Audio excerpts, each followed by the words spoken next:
रक्षाबंधन पर्व पवित्रता का प्रतीक है। हिंदू रीति रिवाज में इसका बहुत बड़ा महत्व है। रक्षाबंधन का ये भाई बहन के पवित्र रिश्ते प्रेम के बंधन का प्रतीक है। इसका उद्देश्य होता है कि संकल्पित होना, रक्षा के लिए संकल्पित होना, सहयोग के लिए संकल्पित होना। हम संकल्प सूत्र बांधें। इसका उद्देश्य है कि हम संकल्प सूत्र बांध करके एक दूसरे के पवित्र के प्रेम में बंध करके एक दूसरे की रक्षा करने का संकल्प लें। हमेशा एक दूसरे के सहयोगी होने का संकल्प लें। हम एक दूसरे के सुख दुख में सहयोगी बने, तब इसका महत्व सार्थक होगा। इस पर्व से संबंधित अनेक प्रकार की कथाएं हमारे शास्त्रों में वर्णित हैं। एक कथा आती है कि जब इंद्रदेव परास्त हो रहे थे, उनकी पराजय होने वाली थी, तो इंद्राणी को बहुत चिंता होने लगी।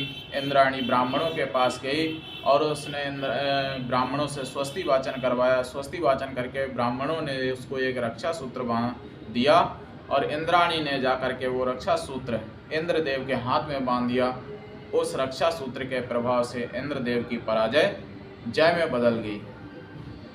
इतना महत्वपूर्ण होता है ये रक्षा सूत्र। इसी संदर्भ में एक कथा आती है, बहुत ही प्रसिद्ध कथा है, इतिहास में बहुत प्रसिद्ध है, कर्णवती तथा हुमायूं की। कर्णवती जो थी चित्तौड़ की महारानी थी। एक बार गुजरात के बादशाह ने, जिसका नाम बहादुर शाह था, उसने चित्तौड़ पर आक्रमण कर दिया, चित्तौड़ पर चढ़ाई कर दी। तो रानी कर्णवती ने दिल्ली के मुगल सम्राट हुमायूं नाम था, उनके पास एक राखी भेजी और अपनी रक्षा की प्रार्थना की। महारानी कर्णवती ने हुमायूं के पास जो राखी भेजी थी उसके साथ एक पत्र भी था, उसमें रक्षा के लिए प्रार्थना करी गई थी। राखी की लाज रखने के लिए हुमायूं, जो कि मुगल सम्राट था, अपने पूरी सेना दल बल के साथ चित्तौड़ पहुंचा। लेकिन जब तक वो पहुंचा तब तक रानी कर्णवती जौहर कर चुकी थी, आत्मदाह कर चुकी थी। लेकिन फिर भी उसने बहादुर शाह के साथ लड़ाई लड़ी और उसको परास्त कर महारानी कर्णवती के जो पुत्र था उसके पुत्र को गद्दी पर बिठाया। इस प्रकार ये पर्व पवित्र प्रेम के बंधन का पर्व है। आवश्यकता है तो केवल समझने की, लेकिन इस समय इसका चलन ही बदल गया है। बहन भाई के घर राखी ले जाती है, ये केवल उपहार तक सीमित रह गया है। बहन भाई के राखी बांधती है और भाई बहन को दक्षिणा दे करके अपने कर्तव्य की इतिश्री कर लेते हैं कि बस बहन राखी लाई, हमने राखी बंधवा ली और राखी स्वरूप हमने बहन को दक्षिणा दे दी, हमारा कर्तव्य पूरा हो गया।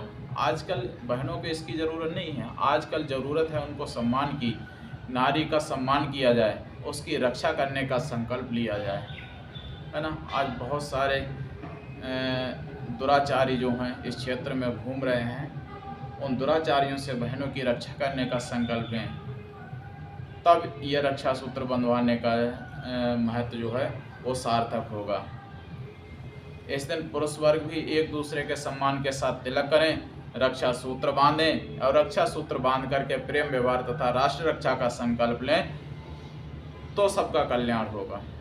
और इस राष्ट्र का कल्याण होगा, देश का कल्याण होगा और संसार का कल्याण होगा। इसी पर्व को श्रावणी पर्व भी कहते हैं। इस दिन वेद का पूजन होता है, वृक्षारोपण होता है, जनेऊ बनाए जाते हैं और पुराने जनेऊ जो पहने हुए हैं वो बदले भी जाते हैं। इस दिन 10 स्नान होता है। हेमाद्री संकल्प करके विगत जीवन की कि जो आज तक हमने बीते हुए समय में त्रुटियां की हैं, उनके लिए आज हम प्रायश्चित कर रहे हैं। आगे से जो अब तक हमने जो करा है, आगे से हम अपने जीवन को कल्याणकारी मार्ग पर चलाएंगे, हम श्रेष्ठ रास्ते पर चलेंगे, सुमार्ग पर चलेंगे, तब ये रक्षा सूत्र बनाने का महत्व हमारा सार्थक होगा।